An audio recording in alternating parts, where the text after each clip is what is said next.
Right then, Yannick After Dark, let's get into it. You ain't so tough with that bad boy tuck. I'ma get it how I'm living, I'ma walk the walk. Outline my lines, I rap through thought.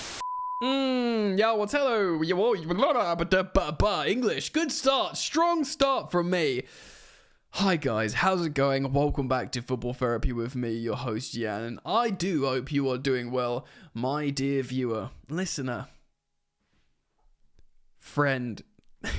Welcome back. This is a Chelsea news video, an evening recording for me on a Saturday night, because that's how cool I am. We're speaking about, it's Chelsea news, but it's a match preview also for Chelsea versus Nottingham Forest. The Callum Hudson-Odoi derby, of course, which is making me nervous, just thinking about him scoring against us at Stamford Bridge. We are referencing an article from One Football talking about Ben Chilwell to Atletico Madrid, which, with a heavy heart, seems like it could make a lot of sense. Of course, potentially following Conor Gallagher out there. Good, I like it. So we're gonna build a lineup as well. Also on what website do I use again? Footbin, to talk about the Forest game. Although I'm starting to think with the fresh 11 for the midweek games and the fresh 11 for the weekend games, building lineups is going to be very, very simple and easy. Anyway, thanks for joining me as always. Thank you for spending time with me. I appreciate it. If you want to show your appreciation for the content, drop a like on the video. Subscribe if you want to. Hit the bell if you choose to. Let's get into it, dude. Alright, should we have a look then? Just, again for reference, I'm reading this off One Football. You don't necessarily need to see it, but there it is. I will react to this story because Ben Chilwell is a great footballer. He is. He's caught a lot of heat, but he's good. Trust me. Atletico Madrid, I second Chelsea signing with interest in Ben Chilwell. They're reportedly looking to bolster their defensive options with a January move for Chelsea left-back Ben Chilwell following their successful acquisition of Conor Gallagher in the summer. Atletico are now targeting Chilwell to strengthen their squad further. According to Team Talk, Diego Simeone is, quote, eager to bring in Chilwell to Spain too, where he believes the 27-year-old could revitalize his career and provide that much-needed boost to Atletico's left flank. Firstly, 27, still in his prime, in this sweet spot in his prime. Atletico Madrid have already done very, very well for bringing in an English fullback to the Spanish capital in, of course, Kieran Trippier from the Premier League. And Trippier was older than Chilwell, right? So this could be an excellent move. You'd think so, right? And yeah, he could open up the left flank if they want to have it offensively as well. We know Chile can do that. Alright, so Chelsea have already demonstrated a willingness to engage in talks with Atletico. Of course, sold Gallagher for £33.7 million earlier this year. Now they could be ready to discuss a similar deal for Chilwell, who has found himself on the fringes of Enzo Maresca's squad at Stamford Bridge. Maresca reportedly prefers using Marc Cucurella or Levi Colwill at left back. Well, no, it's Marc Cucurella. This is incorrect. Levi Colwill is definitely going to be a left centre back now. It's Renato Vega. To be honest, this is the hierarchy at left back at the moment. It's Marc Cucurella, Renato Vega, Malo Gusto, then Chilwell. And that is solely down to a profile thing. He just thinks Chile's not the player to invert into midfield. To be honest, he's right. Chilwell's entire career and development hasn't been about that. So I kind of get it. Again, heavy heart stuff, innit? Right. While Chilwell has been reintegrated into Chelsea's first team, making his first appearance of the season in the League Cup, I think that was against Barrow, was it? He's unlikely to settle for a backup role. And bro, this is a backup role. Let's be real here. This has opened the door for a potential exit in January, with Atletico keen to offer a new opportunity in La Liga. And also, wicked move, man. And your boy's out there. Do you know what I mean? He's close with Connor, I think. I think that would be a great move. And again, you don't have to watch him go ball out for Man United. I don't think anyone could ball out for Man United at the moment. That club is cursed. But it seems right. It says Conor Gallagher's success could be key here. His seamless transition to life in Madrid could play a significant role in Chilwell's decision.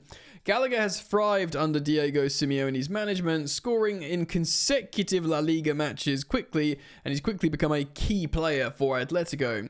The fans already sing that, Conor Gallagher. His success might encourage Chilwell to follow his former teammates' footsteps, knowing he would be joining a club that values English talent and offers regular top-flight football at the highest level. And it is the highest level, it is, at Atletico. 3 biggest club in Spain, Barca, Real, Atletico. He'd be joining one of those, big, shiny new stadium, really strong fan base, just good support essentially. He'll probably see the way Conor Gallagher has been welcomed in and think, yeah, I could have a piece of that, Although a move to Spain would be a major change for Chilwell, the prospect of working under Simeone and competing in a top European league could be appealing. However, reports suggest that Crystal Palace and Ipswich Town are also tracking the situation, with both clubs potentially looking to bring him into the Premier League in January. So it's up to Chile, isn't it? Chile wants to play for Chelsea. He wanted to, last summer, not the one that's just passing past. He wanted to be Chelsea's captain. He loves Chelsea. He's obviously not a Chelsea fan. He's come from Leicester Academy, but he loves coming to London, being a Chelsea player and winning the Champions League and scoring loads of goals and all this kind of stuff. He loved it. He wants to play for Chelsea. That's seemingly not going to happen under Maresca, even though Maresca's been really, really positive about his character. He's a lovely man, but he's just not going to work. Do you know what I mean? So I think that's been... And the fact that Chelsea are playing well, it's not like he's thinking, I could wait this out for 6 months and get back in the team when he's gone. He's got to think, right, well, the sun is set at my time at Chelsea. Does that mean, does he have the cojones to go to Spain and play like that, like Gallagher did? And it might help that Gallagher's there. He'd be like, mate, come on, I'll look after you, come on. Or does he think you doubt we'd go to Ipswich Town, but maybe Crystal Palace? I know they sold Elise, but they've still got good players, Palace, and I wonder if, staying in London... I know, it's Crystal Palace to Chelsea as a Champions League winner. It's not where you think, because Conor could have gone to somewhere like Crystal Palace, but he was like, no, Atletico Madrid. I wonder if Chile can be convinced, So Chelsea's position on Chilwell, they're in a relatively strong position to negotiate for Chilwell, of course, having signed him for 50 million from Leicester City in 2020. His contract runs until 2027. He signed an extension a couple of years ago, maybe, meaning they could demand a reasonable transfer fee if they decide to sell. His book value, by the way, for 50 million 4 years ago, would definitely be it will be good for the financial books, I think, his sale. It won't be hurtful. That said, clubs like Atletico, Crystal Palace and Ipswich are likely to pay anything close to 50 million. Especially considering Chilwell is no longer seen as a key player in Maresca's plans. It remains to be seen whether Chelsea will look to sell Chilwell outright in January or explore a loan option, giving him the chance to reignite his form, and then obviously he'll be worth more money and he'll have more options for him, so everybody wins. Look, you don't need to Chilwell's been great for 50 million. He won the Champions League, Club World Cup, Super Cup.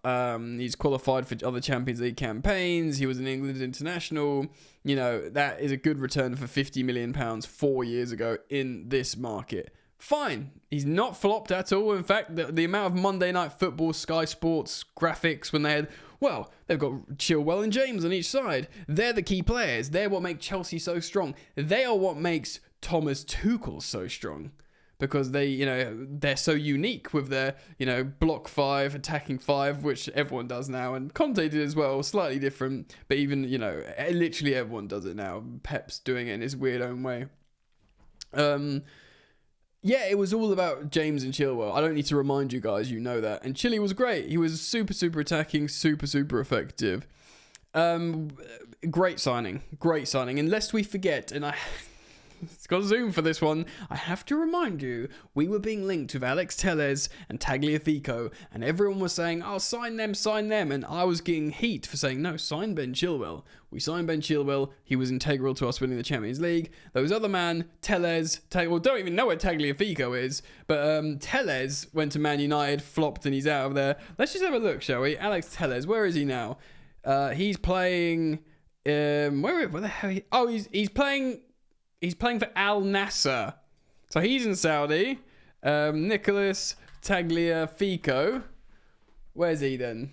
He is playing for Lyon. Not bad actually, but still, come on, it's all about Chile.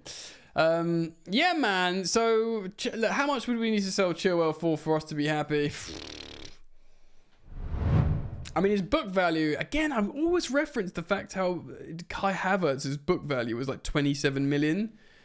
And he'd only been at Chelsea for, 2 years?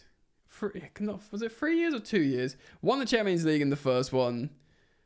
Yeah, maybe 3 years. He was at Chelsea for 3 years, and his book value from 72 million was like 27. So it drops down really, really quickly. And that's what was reported on The Athletic by Twomey, and indeed he said it in podcast. So... you'd think like, Ben Chilwell's book values have got to be well under 20 million. Maybe. I'm really going to have to research that at some point and find out what governs it, because it seems to decline very quickly. Look, if we sell Ben Chilwell for 25 million or over, great. Fine. It's a solution made. Renato Vega costs less than £12 million. And he's a player that we use, in Chile we don't, and his wages are much less. Chile's still one of these super high paid players, that Chelsea will want to alleviate themselves of, the super high base rate wage players. So yeah, anything above 25 million is a really, really big success. Let me know what you think, comment down below on Chilwell, and let's talk about Forest. Right, we're going to build a lineup. Obviously it's going to be pretty darn obvious how this is going to go. Forest at home, we're going to be heavy favourites. I can't spell Sanchez. Heavy favourites. Even though I do worry about that guy in goal here, Robert Sanchez, because every time you think you're out of criticising him, he pulls you back in. But this is going to be the A team. Look at that card. 86, Gusto, lovely stuff. And yes, it's going to be the first choice. I think everyone's fit. I believe. And Fofana. Alrighty then. So it's going to be Jadon Sancho, absolutely. It's gonna be Noni Madueke purely on the premise that Neto started in the Conference League. But I tell you for what, boys, he needs to do something here. Madueke, if he has a quiet game and ends this period of the season going into the international break, granted he's been called up for England, he might tear up for England, but he's not. Bukayo Saka's just got 2 assists and a goal in a 3-1 winning game, so he's not going to start over Saka.